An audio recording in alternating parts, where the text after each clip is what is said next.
So, good evening, everyone, and welcome to this, our current affairs show. This is week 7. Well, not exactly week 7 because we've missed a few, but this week we're talking about health and wellness. Now, of course, that's a massive subject. This is week 1 of 3, which we've got coming up. And we've got a whole new lineup tonight. We've got ladies on the show. Normally we have a majority of male people on the show, but today we've changed all that, and we've got actually a very international flavour as well. So we've got Suzanne here all the way from Sydney in Australia, enjoying the morning rain, as she just told us. So come and say hello, Suzanne. Take yourself off mute.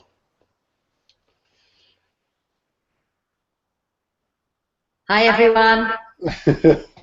Normally I would say hello from sunny Sydney, but we have had rain all night long and it is still raining. That said, hopefully by tomorrow it'll be glorious sunshine again, because yesterday it was 33 and we're only in spring. Well, fantastic that you could join us today, and we're really looking forward to hearing your views. Of course, you've only been in Sydney for 4 years. You were actually originally from the UK. Yes, yeah, absolutely. Okay, I lived in St Albans and in Northampton prior to coming to Australia, and yeah, nearly been here for 4 years, and got another 4 years on the cards as well. So. Fantastic stuff. Okay, good to have you here. And Emma, you have been on the show once before, I think, so come and say hello. Yeah, hi Chris and everybody. I'm Emma and I live in Bedfordshire, not quite as exotic, but not far away from you, Chris. So yeah, it's all right here at the minute. Waiting for the full moon, of course. Waiting for the full moon. Well, don't start on that. We're going to be talking about health today. So, right. Okay. So we've got quite a big show today. We've got lots and lots of things to talk about, and I'm going to just run through quickly what we've got to go through. Average life expectancy is going up globally. There's a lot of challenges in the world, of course, but actually, the actual life expectancy is still on the increase, which is good. And actually, if you look at the statistics and you look at some of the information that's out there, even though we've still got, if you like, quite a differential between some parts of the world, actually life is improving for everyone, and that's sometimes quite difficult to comprehend, but we'll be talking about that. Also tonight, people eating themselves to death in the West and other people starving. That's not right, is it? So we'll be having a little bit of a discussion about how that might be rectified. Big topic, that one. We've also got food being thrown away here in the UK. Well, I think it's being thrown away in the West. Absolutely a third of what we grow ends up in landfill and other such places, which is a travesty. And we've got food banks on the rise, some interesting statistics on that as well. And then we've got a massive obesity epidemic. We're not going to cover this one all tonight because the issues of fitness and also diets and all that kind of stuff, lifestyle, etc., we'll cover on a different week. But what I want to cover tonight really is, like, how did this come to be? How did we actually end up being so much bigger than we were before? What's gone wrong?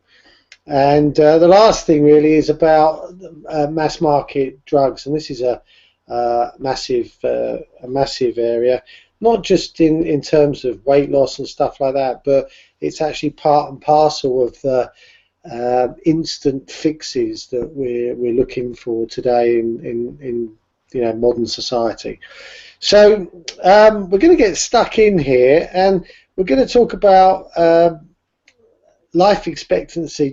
Some of these ones are going to be quite short, but life expectancy is going up globally. So just bring you in here, Suzanne. This is actually a fact, and I've got some stats here which I can share. Is that back in 1950 the average life expectancy was 60, and you know, you go back to 1913 and around there, it was somewhere in the region of 47. But right now, it's the average life expectancy is close to 80 in Europe. So actually, health per se seems to be going in the right direction. It's interesting, isn't it? Because we hear so many negative things quite often in the media, don't you, about all the health scares that we've got these days. And it's an interesting fact that our life expectancy has gone up. You know, it's got to be due to multiple factors, of course. And, you know, some of us perhaps don't particularly agree with pharmaceuticals, but then again, they must be doing something good for some of us. Also, perhaps I think in the main, people are becoming more aware, and that's probably the biggest thing, I believe, is that they are becoming more aware of what is good for them and what's not so good for them. But it's interesting that we have another conversation later on about the obesity, because then again you could argue that people are not so aware. But anyway, as far as the life expectancy is concerned, maybe it is awareness, maybe it is education, maybe it is our lifestyles. You know, perhaps certainly in the Western world there has been an improvement in our lifestyle. We have access to more medicines, healthier foods. So yeah, I mean, what did it come up as, the reason? Did it come up with any particular reason why our life expectancy has increased? Well, I think it's a combination of things. There's a really interesting TED talk by a guy called Hans Rosling, and it's all about how people are pulling themselves out of poverty. But it's quite an interesting one, because what he's done is he's got access to the statistics, the world statistics, and he basically puts them into a program which allows him to measure certain on two axes. One's time and the other one is average life expectancy. And what he's got is he's got these bobbles in the middle, these balls, which are the countries. And basically, you can wind the clock forward, and it basically shows you where these people go over time. And the trend is always that the life expectancy is going up, but you can see which countries. So back in 1900s, Japan's life expectancy was awful, but then it really stepped up really quickly, and you can see it became on a par. And along the bottom, the axis is about the wealth of the country and earnings per head. And you can see as earnings go up, so health also goes up. And I think what we're seeing here is that the average is going up, but the average is going up quite a lot, because most of the countries who are pulling themselves out of poverty are the huge countries like India, 1.1 billion, China, 1.6 billion. So consequently, what we're looking at here is they're stepping up and their health is becoming much better, but the impact on the average is massive. So that's kind of where Hans Rosling's research, and I was watching a video earlier, I did see it before, but it's research he did in 2012. What do you think then, Emma? Would you reckon that that's a fairly good assessment of where we are? Yeah, I think we might have seen a diagram. I remember being at a faculty conference a while ago. Sorry, I've got feedback. But I think there is a kind of there's a disproportionate sort of difference between, like you say, the wealthiest and the poorest. And I think that the interesting thing is, I think there's a real discrepancy. I can remember, I wish I could remember the exact, I'll see the diagram, but between, in each country, the distance between the wealthiest and the poorest there's such a massive gap. And of course, you know, that kind of skews the figures somewhat in terms of, you know, the way that yeah, in Western society, maybe our life expectancy is going up really high, and then of course, you know, there are other things in there. I suppose, you know, sanitation, exposure to disease. We're also more aware of you know, what causes infection and all that sort of stuff. But certainly, it would be you know, it's quite interesting when you look at sort of the rise in wealth and the sort of the difference between the wealthiest and the poorest, and the life expectancy there in terms of poverty is, you know, it is different. But but I apologise, I can't give you any reference to who that was, but I remember seeing about that. But of course, the other thing with you know, life expectancy, or I mean, I'm quite fortunate. My grandparents all lived into their 90s, apart from one who you know, who lived sort of into his 60s. But yeah, so I kind of, you know, can see, you know, and also sort of greater life expectancy brings with it all sorts of other social challenges as well for us now. You know, I was very fortunate. My grandparents never had any form of dementia or anything, so they were mentally well and everything right up until sort of 99. You know, so grandfather gardened until he was 96. You know, so yeah, so for me, it's quite an interesting one. It'd be interesting to see about some of the sort of poorer countries as well, and the poorest within our own countries as well. One of the really interesting statistics that came out of the thing I was watching earlier was also the number of deaths per thousand births, and you know, back in the sort of 1820s, 1830s, you had sort of like a fifth of babies that were born died quite early on, and then around so and then there was only like a couple of countries that were actually producing statistics back then. I think one was Sweden, one was Denmark, and then as you get up into the late 1800s, other countries began to produce statistics, and even, you know, and again, it was, you know, the interesting thing now is that the survival of children and measured per head of capita in terms of wealth sort of runs quite similarly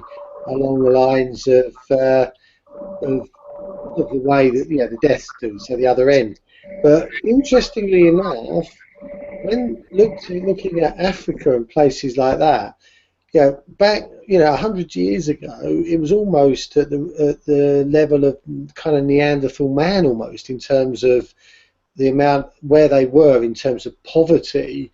And although compared with the West today, we still see them in great poverty, the progress that's been made in those countries now, it's like they're where America was back in the 1920s now, but in terms of the progress from almost like the Bronze Age to there has happened in 100 years. So actually, who's done the best? Well, probably they have. And that's an interesting way of looking at it. What do you think, Suzanne? Yeah, look, I think you're right. I mean, there's consciousness, isn't there, in the world, and although there is this increased amount of wealth, so when you've got that increased amount of wealth in countries like Japan, India, and China, then they have greater access to medical care, or greater access to good food, good nutritional organic foods, for instance. But there is also this consciousness where there is this giving to those countries that are poorer. So therefore, you know, it only stands to reason that their life expectancy is going to improve, albeit very much behind, like America, like you say. So yeah, it's an interesting one. But they're now actually catching up. This is the key thing: is that the rate of change in these countries, and a part of the end of Hans Rosling's video was that he was saying that, you know, in terms of means to improve an economy and actually what's important. The means is basically financial. That's the most important thing. But actually, when it comes down to what's the most important, things like health and even culture, which are about what the meaning of the country is, and what's worth living for, and the quality of life and the meaning that's attached to it is more important. That's most important, and you don't need money for those things. Actually, you just need you need the infrastructure, but it's like a different reason. It's a bit like saying, we're working for money. Well, we're not actually working for money. We're working for what we can do with that money. And what's most important, as people realise when they get older, is their health and actually the environment that they live in, because that's almost like, well, that's the purpose of being alive. Without those things, it's all a bit meaningless. So it was quite interesting, because when you looked at those developing countries, all of the, if you like, the roads, the technology, all of those things, the mechanisms for being able to help themselves, and the education and stuff like that through the internet, are now enabling those countries to greatly accelerate their capability, which has got to be, obviously, it'll be reflecting their health in the long term. So yeah, so anything to add on that, Emma? Yeah, actually, it's interesting that you say that, because I wonder if, obviously, when you're talking about the meaning of in life, and the fact that I suppose technologically there have been lots of things that have taken the stress out of life in a way. So on the one hand, it would be interesting, I think, from my point of view, to see if those statistics turn around, because certainly I've heard a lot of things over the last couple of years about, statistics around, there's going to be a generation of children who where the parents will outlive the children if they carry on with the, coming to the later topic, with some of the sort of sugar addictions and the eating and all of that sort of thing, and so I've sort of seen that. So it seems almost like there's potential for a kind of a contradiction in this somewhere along the line. But thinking about, I suppose, taking the stress out of life, technology has kind of done that in a way, on the one hand. So labour-saving devices, like the Hoover, although I wonder how many women say I'm doing the Dysoning now instead of the Hoovering, but, and certainly that was taken, in the home. A lot of the household gadgets, made women's life easier, but ironically sort of feeds into the sort of, actually sometimes then more is expected of people. So at what point the stress and all of that kind of adds on, and if that kind of if that uphill trend somehow plateaus and maybe even starts going the other way, with all of these additional things that new technology brings into the sphere around, therefore capitalist society expecting more output from individuals based on all of the stuff. We can work 24 hours a day now, and we've got household full of gadgets that enable us to do that from any place on the globe. We're talking to someone who's literally on the other side of the planet, and I've spoken to someone else in the States today. You couldn't do that before, and of course, so it'll be interesting to see, sort of from a social point of view, how that stuff changes, and certainly if some of the stuff that we're going to talk about later about the eating and the food and the obesity, if that doesn't start to buck the trend. I watched an interesting talk about the Japanese, actually, funnily, because Susan was saying about Japan earlier, and how their diet has been, quite closely related to the traditional, that our bodies are 10,000 years old and we haven't actually evolved.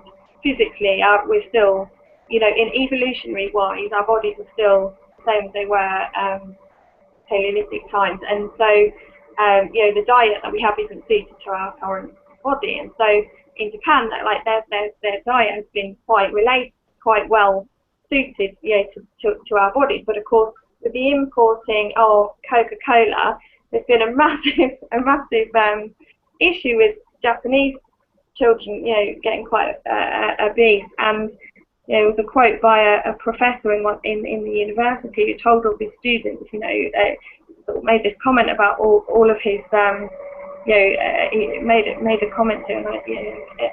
It was a quote from a professor, so I wasn't me who said this, but shouting at his students, well, you're all going to get fat and stupid, because the Coke puts on the weight, but also the junk food, it doesn't feed our brains properly, and so we can't think straight, and all this sort of thing. So it'd be interesting to see, how nations like that, who typically sort of ate well, how they fare over the next.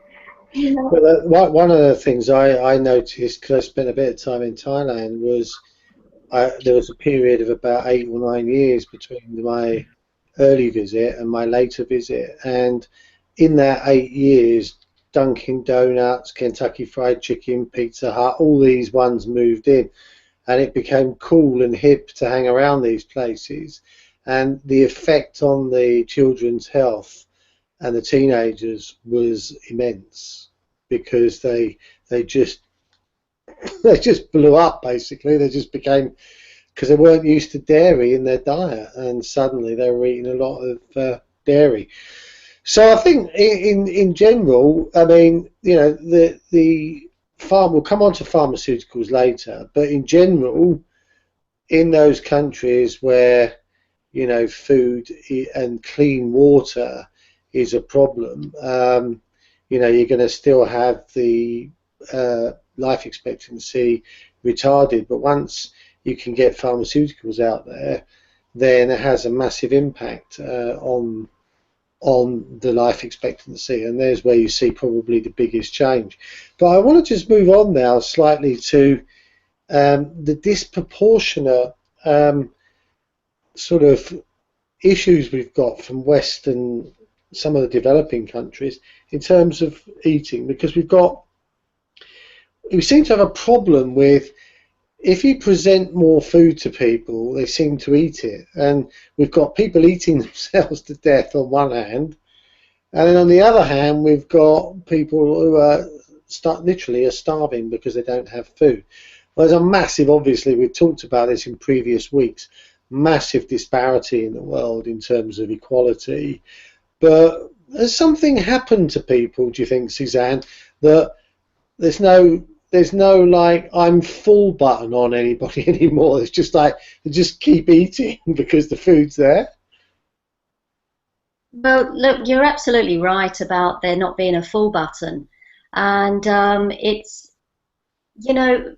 we have so much available to us, and at the moment we're just really talking about food, but we have an excessive amount of stuff that's available.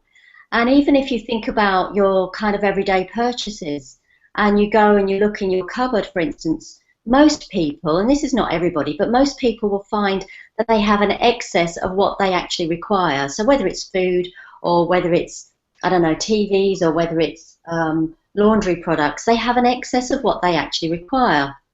Now, here's an interesting thing, that I personally have done a lot of minimalizing in my life. And what that's done is it's resulted in me becoming very aware of how much excess I had in my life, both in material objects and in the food that I consumed. The food, as far as the food is concerned, I remember going through, because I had to pack everything up and move to a different house. And I remember looking through the cupboard and thinking, oh my God, I've had those ingredients in there for such a long time. And we reach the point at which they do get out of date, and yet we've not actually used them and consumed them in any way. We have this idea. Just told you there, I found something in the cupboard the other day, expires in 2009. Oh, yeah. And it is so easy to do, because we can go out shopping and the supermarkets are full of these brightly coloured, beautiful, amazing foods, and we've got these chefs that are coming out with incredible creations.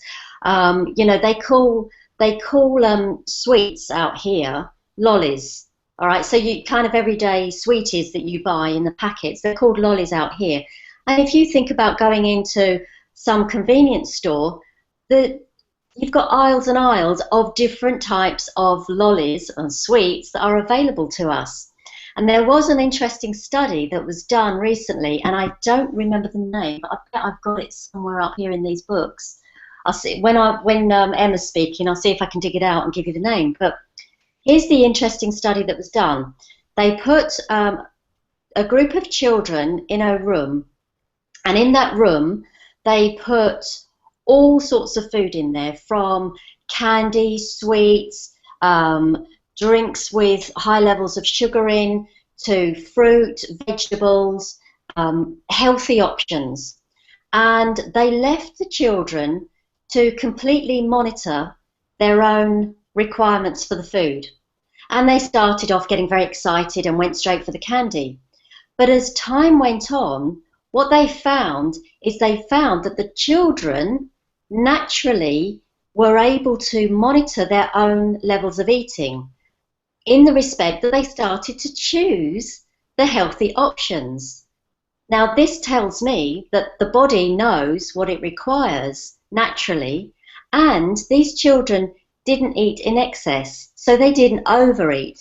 They did at the beginning because it was exciting, but as time went on, they didn't.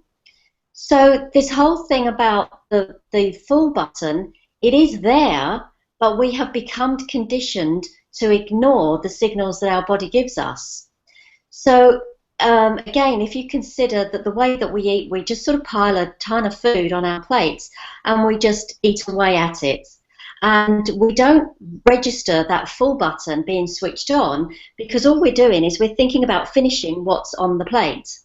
So we end up, all of us, belonging to the Clean the Plate Club. I think this was something that, who was it, Paul McKenna said once, is we belong to the Clean the Plate Club.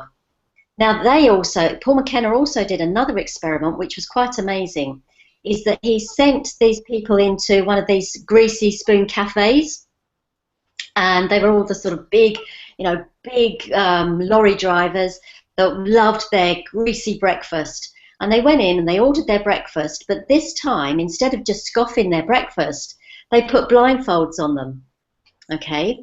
So they were not allowed to see how much they were eating. So they ate their food.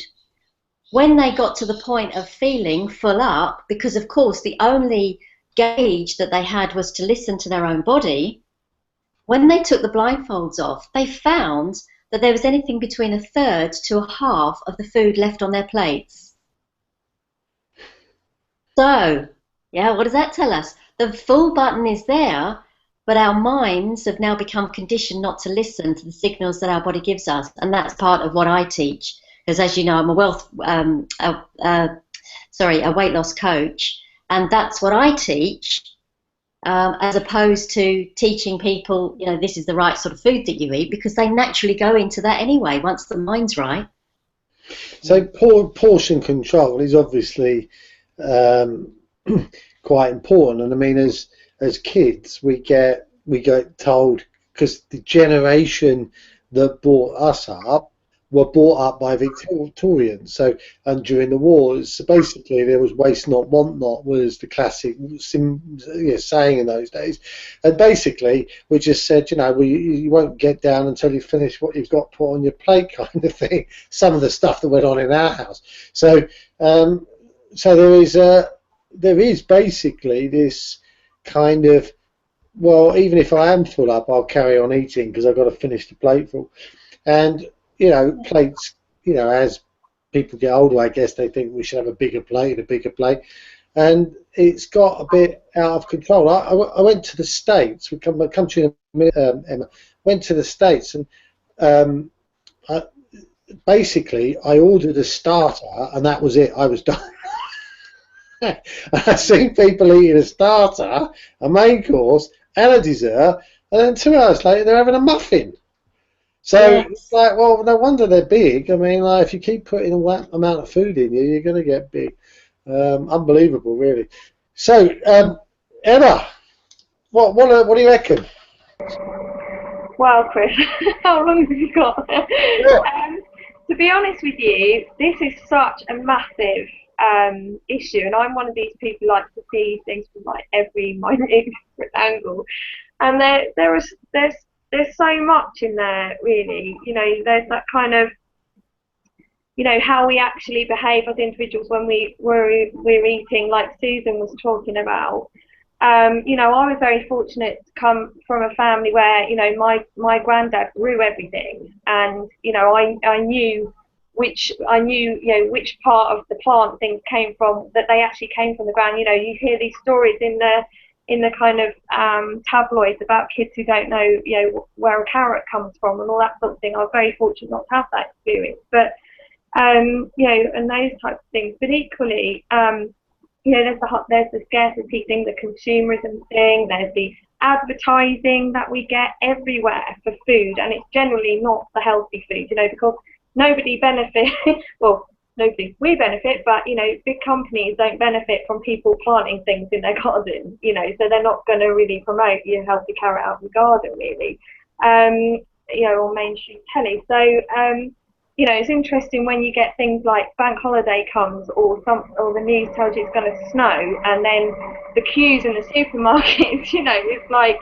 as if, okay, so you're going to go one day without food, and we buy 3 months worth for a bank holiday Monday. It's absolutely ridiculous, that kind of hyper buying. But for me, as you know, are the two things about excess and addiction as well, and about the decline within Western society in general. Of course, in a show sort of this length, I'll keep things brief. I don't want to overgeneralise, but for me, it's also about the way we kind of can use food to kind of suppress things, and that sort of excess way that food can equally become a kind of an emotional thing as well. Are you talking about comfort eating here? Comfort eating, and I'm talking about when we don't have meaning and purpose in life, and it adds to that whole other list of sort of sort of addictive habits, I suppose, as well. And of course, there's the story about all the sugar that's in food, and the kind of stories that you hear every so often about the amount of sugar that McDonald's puts in their burgers because it keeps people addicted to stuff, and all that sort of thing. So it's a huge topic, and of course that the psychology around how we treat ourselves, and from my own experience, I know I'll do this little whatever, and then I'll have a bar of chocolate, and I'll and that sort of thing. And of course, and so for me, it's a kind of it's just a massive topic. I mean, it's amazing, isn't it, really, that you've got this huge problem where we've got excess food, and suddenly we've got all these people having food issues. I mean, it's like, it's just eating, for God's sake. We need to eat to survive. We need to eat to do our stuff, and yet this excess food, or the overproduction of food, or the over-processing of food, and the greed and the profit, and like 2-for-1 deals, 3-for-2 deals, all of this.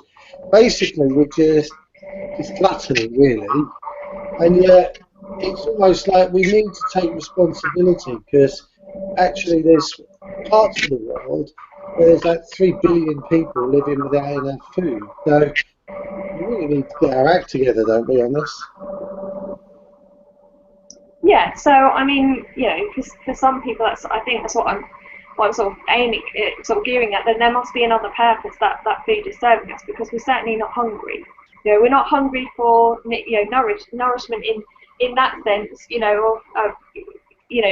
If we're overeating, then for me there's also okay, well, what's going on for us emotionally, psychologically, that makes us want to overeat? Because for me, it also comes linked in with the pharmaceutical stuff and the habits that we form, I suppose. you know, as well as the availability of, you know, of food these days, that and the packaging and the additives and everything else. So, and sometimes the information isn't easy to follow. You know, I think it's Jamie Oliver, as he's been doing, messing about with fizzy drink bottles. I think it might have been Carol actually that posted it on her website about he's been sort of putting the number of teaspoons of sugar in a bottle of fizzy pop, and you know, then posting it on his website. And so, you know, you've got sort of a bottle of Pepsi with 14 teaspoons of sugar in, and that's only for half of a 500ml portion, you know. So because people don't understand the grams, you know, nobody really visualizes how many grams of sugar in. So the industry bypasses all of that by kind of looking at it, if it's kind of you know, doing the appropriate thing and informing people, but of course in such a way that people can't really relate to easily. But we know what 14 teaspoons of sugar looks like, you know, but it might not be so easy with grams or whatever. So yeah, it's an interesting one. Huge. I'll go over to you again, Suzanne, just as we can have a word from you. I mean, there is such gross inequality in the world, isn't there, in terms of the haves and the have-nots, and yet with 7 billion people on this planet, we've definitely got enough food to feed everyone. Oh, for sure. And before I go on to that, really, I'd just like to address something that Emma said there, and it just made me think about the life expectancy having been increased. And it just made me wonder there that although our life expectancy has increased, what is the quality? I'd like to know what the statistic is of the quality of life that we have, even though we're getting older. What is the quality of life? Because, you know, going back to the whole Jamie Oliver and the sugar thing, when I watched his documentary, I was absolutely shocked to hear and to see that billions of pounds are now being put into the national health to take care of children that are suffering from two things. One is their teeth are rotten and they are having to have all of their teeth removed, not just one or two or filled, all of their teeth removed. So that's taking a huge resource for our medical care. And secondly, the children have diabetes that is so bad that they are having to have limbs removed and are now walking around or having prosthetic arms and legs. You know, so then that brings in that question. You know, we have all this technology, we have this amazing stuff to keep us alive, but what is the quality? What is the standard of our life? So yeah, I'd like to find that one out. And as far as the excess is concerned, look, we have got enough to go around. You know, but we can go into a very, very deep conversation here. What are the reasons behind, you're laughing about that, but isn't this true? What are the reasons behind this excess food not being available to those that really need it? You know, what is the truth behind the fact that we are creating so much food? And, you know, it isn't always the best standard of food. You know, we have a lot of chemicals and there's all sorts of stuff going on, and I'd hate to open up a can of worms right now, but, you know, why can't it be diverted into those people that actually really need it? And, you know, we have that scale of this huge obesity, which we're going to come on to. We've got this scale of huge obesity. Obviously, these people are not only overeating, but they are eating the wrong types of foods, excesses in terms of the chemicals that we're being exposed to, which will help us or will assist us in gaining weight. And they're probably chucking stuff out of their fridge every week because they've gone and done their shopping. They're chucking it out. So that's on the home scale. But of course, you've also got these. Have we still got the butter mountains in the UK? I remember some while ago that we had these butter mountains, didn't we? The excess of butter that's being created. So I think the wine lakes have dried up. but the butter mountain still exists. Right. no help from me, I think, on the wine front. But yeah, I mean, coming on to more locally now, obviously there's a massive scale of inequality and food that's just not getting where it needs to go, and that's on a national scale needs to be on a global scale is something that we have to deal with as a human race. We have to deal with that, but on a more micro level, each house, as you indicated there, is throwing away food every week, and a third of the food bought in this country is being thrown away, which is just unbelievable. And yet we've got food banks on the rise, and I took some statistics from 2014. 1,913,000 food parcels were given out in 2014 when I read on the 16th of April, in the year leading up to the 16th of April 2014, and that was up from 347,000, so almost tripling in food bank usage. And it's not about the economics, of course, but it's just how do we find ourselves in the situation that there is so much food being wasted, and yet even in this country there are people going without. And as you said there, Suzanne, the food that the poorest people in the country can afford is the rubbish. So it's like, it's not bad enough being poor, you can eat rubbish too and get even worse. Right? That's almost like the message that's being said out there. So yeah, where are we? Where are you on that, Emma? It's an interesting problem, isn't it? Well, that's controversial actually, because yeah, I mean, again, there's a lot of stuff in there, and I'll come back to the quality of life thing, I think, in a minute. But I've in terms of food being thrown away, I've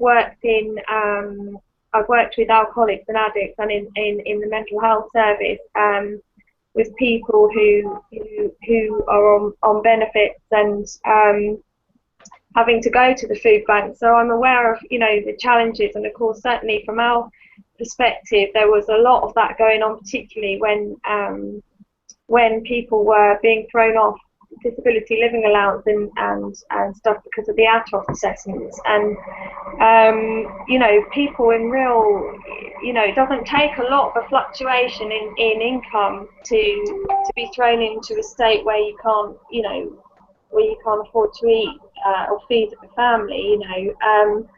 So it's tragic. And of course, interestingly, I remember having a conversation in a meeting fellowship a few years ago where people, I think a few of the supermarkets had stopped. You used to be able to go to the back door at the end of the night and take away all of the stuff that they were going to throw away that day. So anything that had the sell by date for that day they would give it away to the homeless or to anyone really who turned up and took it. And I remember my dad used to work for a residential centre that for young boys who had come from dysfunctional families, and they lived in a residential home, and they used to go down there at the end of the day and pick up all the food that the supermarket no longer wanted. But they had to stop doing it. They weren't allowed to do it anymore. So the supermarkets would throw away the food because they were no longer able to give it away because of health and safety. What if someone sued us for food poisoning from a sandwich? That should have been chucked away. So there was that going on, and that just seems madness to me. I don't know about anyone else, but and if it hasn't got green on it, then I'll eat it, or even if it has, I might cut it off. Do you know what I mean? I'm not. That's the benefit of having acid in the stomach. I heard today, I was watching a program, that we have to have acid in our body to kill germs. A dog has 10 times the acid concentration in their stomach, which is why they can eat three-week-old lumps of meat they find in the grass verges and not have a problem. Yeah, no, and I think again, it's sort of related to everything that we've been saying in a way. like I said about being brought up in a family where my granddad used to, you know, be constantly in the garden covered in mud, and my kids used to wallow in, you know, mud baths that they've made in a big digging hole and things like that, you know. But anyway, slightly off topic. But the point is that, yeah, I mean, really, nobody should be going hungry in this. You know, there's mountains of food to go around, and you know, as I say, I don't know if they've changed that rule now about giving food away at the end of the day. But I don't know if you'd found anything out about that. Well, what I do know is that food doesn't instantly go off because it's hit the sell-by date. No, absolutely. So it's a litigation thing again, and it goes back to, you know, more of the kind of bureaucratic society that we're in, rather than, you know, what the practical kind of common sense stuff that we all know. You know, so but certainly, you know, food banks. I mean, the thing with them as well is that people, you have to have a kind of a ticket from you know, an organisation in order to be able to go down to the food bank to get the food, and you don't just turn up. So we used to have to sign off food bank vouchers for people. We'd have people sat there, you know, and then if it didn't have the right person's signature, then you know, there's all sorts of red tape that stops people being able to help each other, and you know, it's a real shame. So very quite. Suzanne, should we bring you in? Thanks for that, Emma. Sorry, Chris, what did you say there? Yeah, just to bring you in on that, you know, like food banks, and, you know, I mean, obviously you've not been around in the UK for a while. I don't know whether you were aware of, I mean, people are using them as political footballs, and almost like now the food banks is like, it started off as like emergency provisions for people who obviously couldn't feed themselves and found themselves on bad times. Now it's almost like, well, we've got food banks, so if you haven't got any money, you can go along. But as Emma said, it's like, it's a controlled, now, it's a controlled and managed emergency food supply that shouldn't exist in the first place. No, I agree with that. And in fact, I saw a video some weeks ago about a guy that was arrested for going to the restaurants and to places like the bakeries to go and collect the excess food and give it out to the people that lived on the streets. And he was arrested for this. He was arrested because they didn't like what he was doing. So it makes you question what's the higher power that's stopping this from happening, and what's the higher power that's making everything so regulated. But look, listen, while you were talking, I found some statistics, and this is particularly, I don't know if we've got people from Australia listening, but I thought this might be interesting, that Australians discard up to 20% of their food purchase. That equates to 1 bag out of every 5 that they buy. That's a lot. 40% of the average household bin is food, and the average Australian household throws away $1,036, that's about £500 worth of food every year, and they're just saying what it could be spent on, what that thousand. They throw away, Aussies throw 8 billion worth of edible food out every year. That's a lot. That's 4 million tons of food each year. That's excessive. I think it's worse. Well, it is worse here because we've got a population of, well, over 3 times the size. So, you know, it's bound to be worse here. But you know, it's just it's phenomenal, the excess and the waste. Yeah, and look, I hate to burst everybody's bubble, and sorry for any Australians that are listening, but the truth is that we in the UK have this impression that we come to Australia and everybody is tall, blonde and beautiful and fit and healthy. And unfortunately that's not the case at all. We can see that from the excess of food that's being wasted here. As far as food banks are concerned here in Australia, I'm sorry, I don't know anything about them, so I will certainly look that up for our next conversation. Okay, now we're going to move on to the exciting and something to get our teeth stuck into, so to speak, which is the obesity epidemic. Now, obviously, solving that problem is another issue, but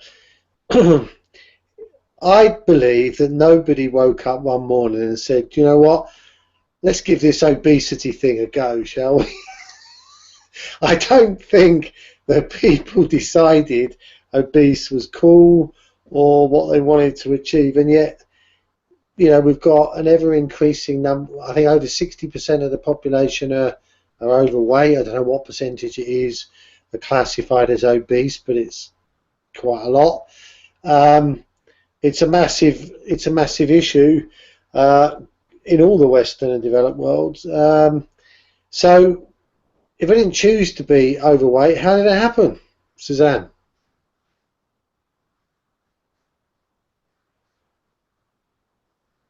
Sorry, I couldn't find my mic for a minute. Okay, so you know, first of all, again, just focusing on Australia a little bit. I was really shocked when I came here to find that there were so many obese people.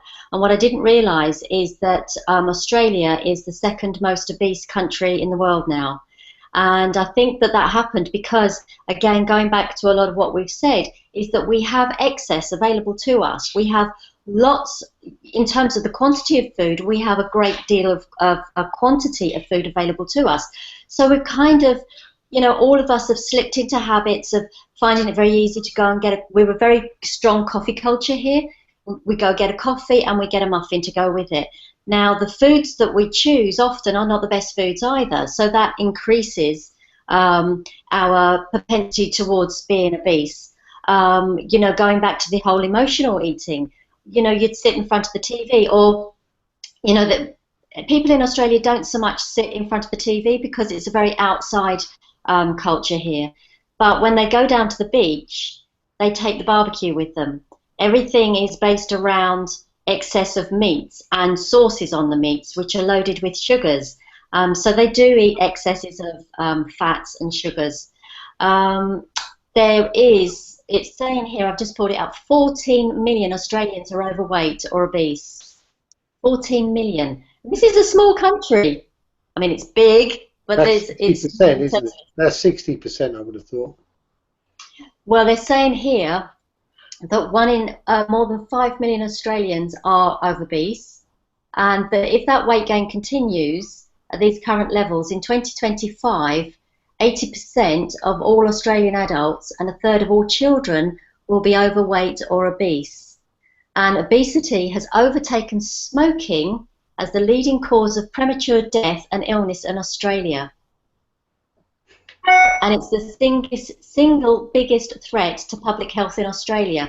Again, probably the same as the UK, going back to Jamie's discovery about the excess sugar that children are consuming, particularly in their soft drinks. You know, we're now having to spend the money on taking care of our kids that don't have to have these problems, because there is a simple solution. It's incredible. Emma, you were mentioning earlier about you know, about obesity and the costs, obviously, of trying to repair obesity. I mean, it's a phenomenal problem, isn't it? Yeah, I mean, again, Chris, you know, I'm not, you know, I'm not an expert on obesity by any stretch, and of course my approach to things often comes from a different angle. And of course, you know, like Susan was saying, it's absolutely right. You know, it's you know, the types of food we're eating. What we've already talked about is the excess, it's the availability of it all.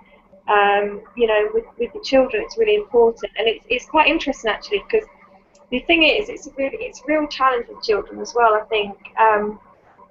Because, you know, I mean, for example, at school, they have these kind of monitoring programs, and at different years that they go through, they get weighed and measured and all of that sort of thing. And typically, what comes back is a letter to us that says your child's BMI is blah blah blah blah blah, and therefore they are, you know, it's on a scale of very obese, you know, overweight, slightly overweight, kind of average, below weight, you know, this whole like scale. And of course, according to, so you know, I know a lot of the mums were really, you know, sort of had to hide the letters from their children because, you know, but majority of the kids were coming back as you know, being in the kind of very overweight or obese section, when in actual fact, you know, they actually really weren't, you know, sort of when you kind of look at it. And of course, there is a massive argument about when you're looking at the kind of borderline stuff, there's a massive argument about what, you know, clinical obesity and all of that sort of thing. I think what we're talking about is the real extreme end here, because obviously children, you know, then can get hung up about their weight, and then we've got the other thing, you know, the opposite end of the scale where hang up so much that they develop, you know, you know, sort of distorted eating habits and distorted body image and all that sort of thing. So it's a real fine line, especially with children, I think. But of course, it's down to us who are educating them to teach them about, you know, how to eat well, and that's the thing. A lot of the time, it's about education. And I don't agree. I think when I was saying earlier about being controversial, I don't agree that it's more expensive to eat healthily. I don't agree with it. You know, I'm a lone parent with three boys who eat about 5 times the amount that I do, because they grow in each every couple of hours, you know. So it's like the locusts descend in my house, and I'm able to feed my 3 boys with proper home cooked food, some of which I grow myself, and I don't, you know, have to spend any more. In fact, some of the packaged food actually, to buy for 3 children, packaged food actually costs a lot more money for me. So you know, I disagree with the argument that it's more expensive to eat healthily, and that might upset a few people. But yeah, that's what I was referring to was something that I saw the other day. Was in Iceland, for example, it's possible to buy 200 spring rolls, for example, for £2 or £2.50. Now you just can't make. I have no idea what's inside those things. Yeah. No, I understand what you're saying. There's probably not much real food in there. No, I see what you mean. So it's what we define as food then, to be honest with you, more than anything. But, you know, for me, and I will always come back to, okay, why are we overeating? That's the thing for me. What is the reason that we're overeating? And the thing, you know, obviously my background with addictions and everything, and I'm somebody who understands the addictive personality very, very well, because, you know, people class addiction as being the thing that we notice the most, like alcoholism and, you know, street drug addiction and all that sort of thing. But if it extends out, this is sort of addictive behaviour where we are trying to fill the void in our existence. And back to Susan's comment about quality of life, and World Health Organization has a questionnaire which I've used before with people called the WHO Quality of Life questionnaire, and there's a long version and there's the WHO BREF, it's called, the brief version, which is a kind of qualitative tool that they use, well, which they can turn into a quantitative method to measure quality of life, and it's a global tool that's used, and I've used this tool before, which asks various questions about, you know, our quality of life. And of course, for me, it boils down to, you know, maybe there's a correlation there between, you know, the kind of the pressure and the consumerism and the greed and the stress that causes, and the angst and the performance, and, you know, that we need to show, and the money that we need to earn, and then you know, filling up our emotional holes with substances, some of which might be food. You know, it's an interesting thing. I just want to pick up on something you said there, which is about comparisons, all right, and between children, because children and young adults, you know, I mean, are now in this situation where there's a huge amount of peer pressure, and because of schools and performance tables, there's loads of competition, and everyone's got to look cool and everybody's got to look good and compared to other people, and these reality shows and this constant let's be famous and popular has kind of provoked a whole sort of genre of thinking. But one of the reports I heard the other day, which was really interesting, was when you compare children to each other, if they're both fat, it's now normalised because the two are the same, and actually everyone's bigger and bigger than they used to be. So what we might have called someone as overweight before is like a bit more normal now because everybody's overweight. So overweight has been kind of normalised. We're now in this situation where, if you like, it's a bit of a runaway train because everyone's getting bigger. So if you have like people overeating for 20 years, then you could take English people and you end up with American people who are generally bigger framed, bigger people than we are here in the UK. So what do you think about that, Suzanne? Well, yeah, I mean, I don't know really, because I mean, if the statistics are there, then the statistics are there. But you know, there is a lot of pressure, certainly peer pressure for sure.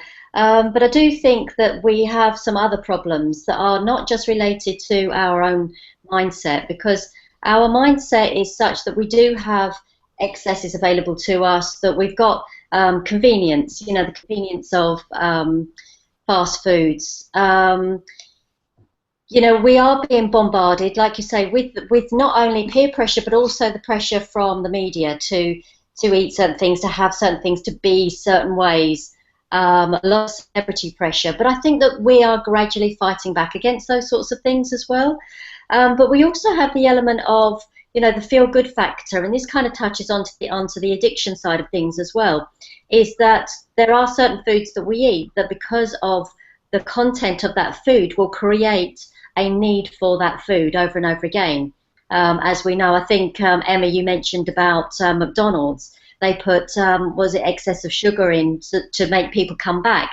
Because, of course, you eat certain sugars or certain chemicals, you get that natural high. You get the, what is it, serotonin, that kicks off in the brain. You feel happy. So if you've been feeling a bit down, you start eating those wonderful foods, then of course you're going to feel great, and then you start feeling down again. So what's going to make me feel better? I'm going to eat cakes or a McDonald's or something yummy, and so that increases the obesity.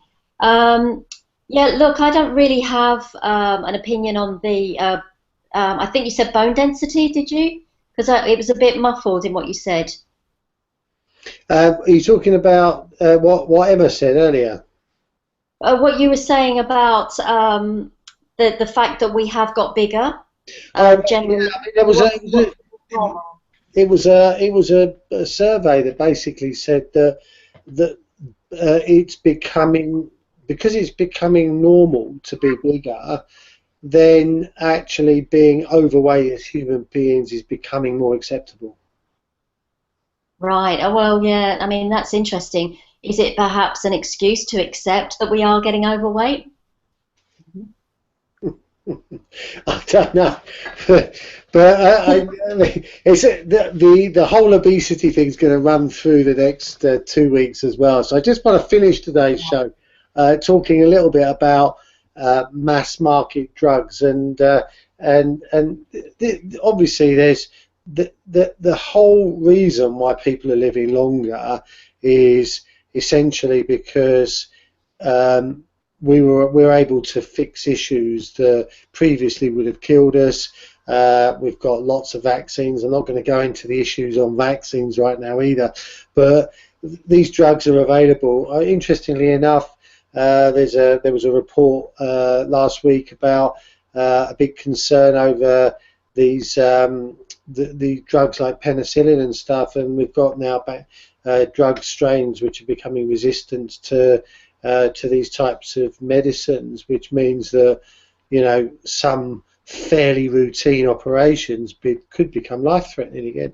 But we're moving into an era now where we are actually able to provide much more, if you like, personalised healthcare rather than the mass market of mass drugs. And it's a trend that I think is going to pick up pace as we become more aware of our own health through personal monitors and stuff like that. And I know that you're kind of in this space, Emma, and a big supporter of kind of alternative things to mass pharma, because it's easy to get on these drugs, is it not? And a little bit less easy to come off them. Yeah, oh God. So,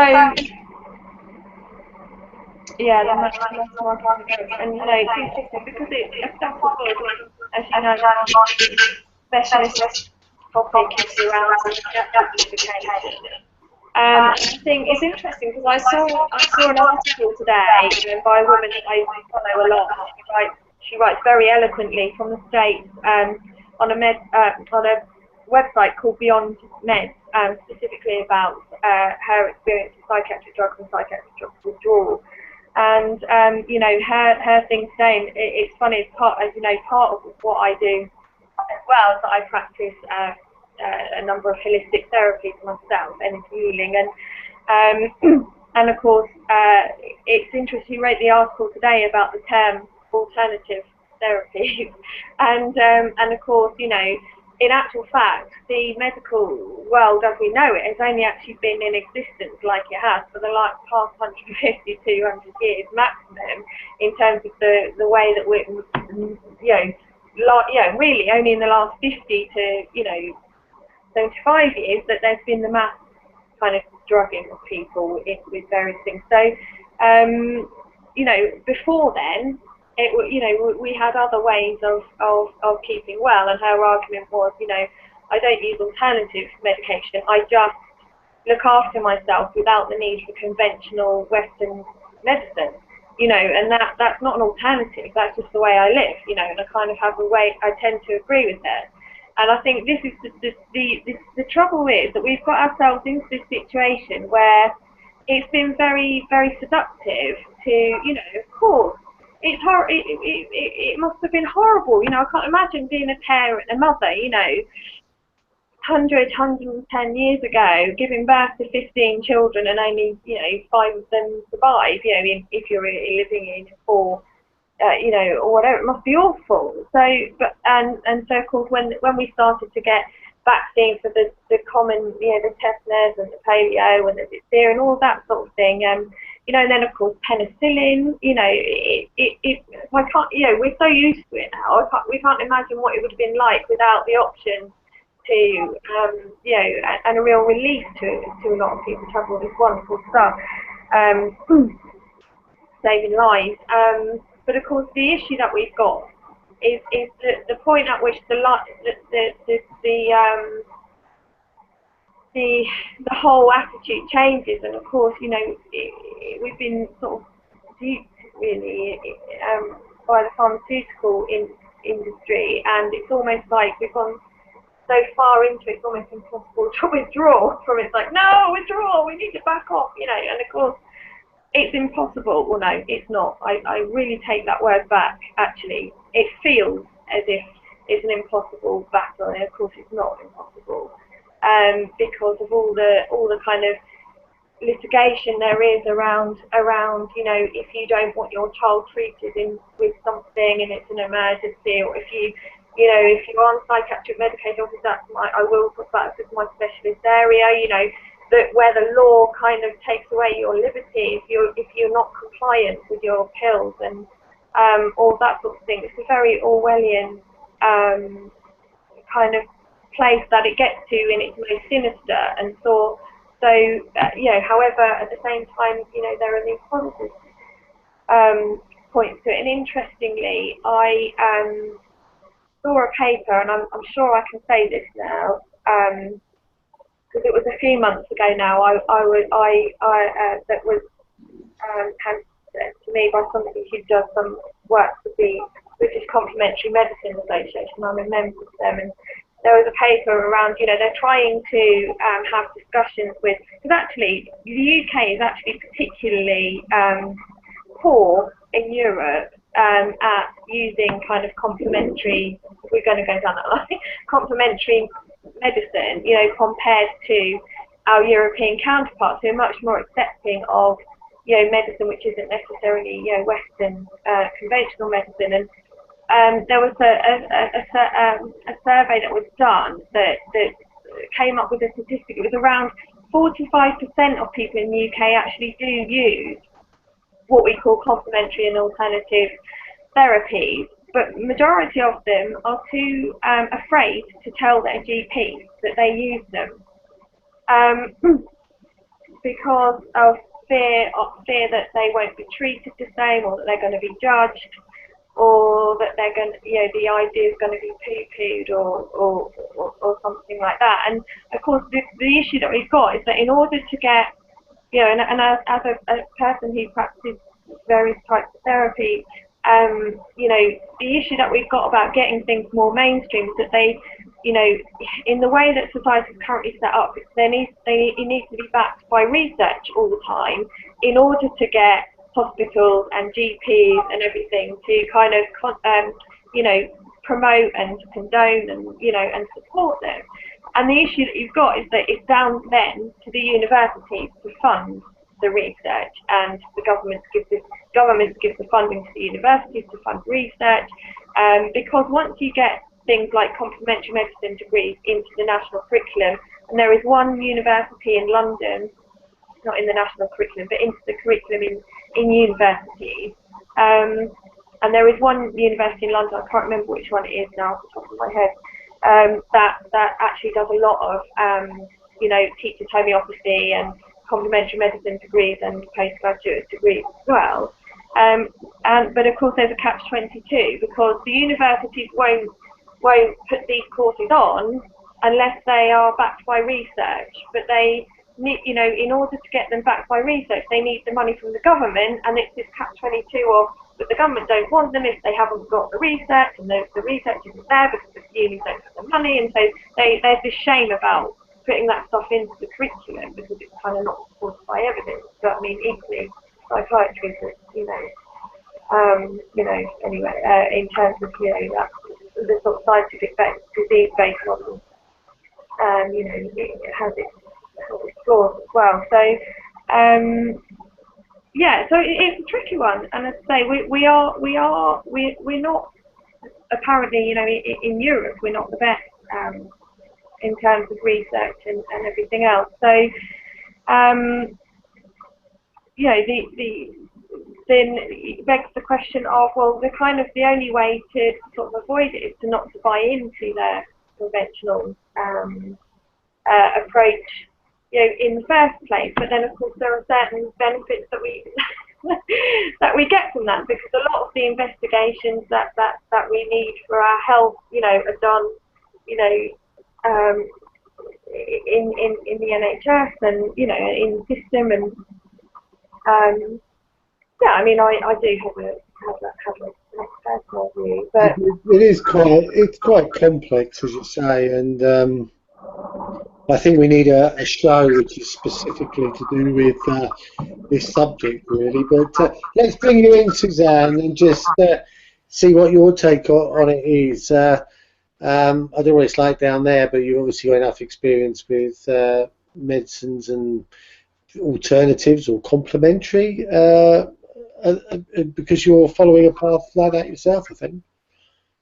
Yeah, absolutely. I mean, it's really interesting because there was a couple of things that came up there, and yeah, we've got the conventional approach, and I was reading some statistics there again. It was about the pharmaceuticals. I mean, there's this big push of getting drugs out to the doctors, And, you know, quite often a doctor will just use a drug as a form of treatment without really going into the full details about what happens, because, you know, they're under pressure, and this is not criticizing any doctors. They're under pressure to get people out of the surgery, to help to heal them as quickly as possible. But as you said at the start of this introduction of this particular topic, is that we end up creating more of a monster in a way. We end up creating more problems because we're being fed pharmaceutical drugs which are not always the best things for us. And I think it is about education. I think it's about educating people that there are alternatives out there, not least of which educating the doctors and getting them to buy in to the alternatives as well.